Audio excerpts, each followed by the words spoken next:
अस्सलाम वालेकुम, क्या हाल चाल है? सब कुछ ठीक ठाक हैं। आज हम आपको गांव का वेदर दिखाते हैं। बहुत ही प्यारा वेदर बना हुआ है। मॉर्निंग टाइम है, बहुत ही अच्छा वेदर है। बहुत हवा चल रही है। बदल देखें कैसे आगे चल रहे हैं, बहुत ही प्यारे बने हुए हैं। और इसके साथ साथ हमारे चैनल को सब्सक्राइब जरूर कर प्यारा मौसम और बेल आइकन जरूर दबाएं। शुक्रिया। जिस तरह काले बादल छाए हुए हैं, इंशाल्लाह बारिश ज़रूर आएगी।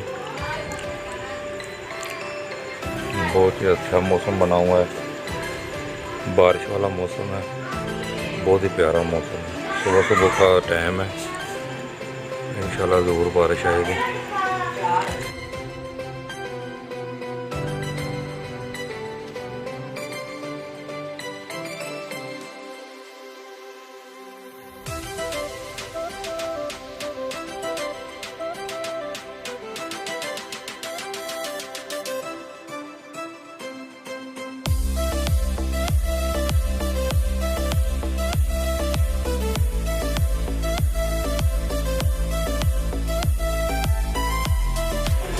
लो जी, अल्लाह की मेहरबानी से बारिश भी आ गई है।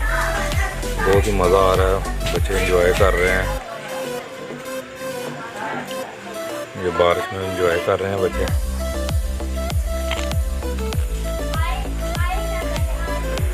बारिश में भीग भी रहे हैं, एंजॉय भी कर रहे हैं।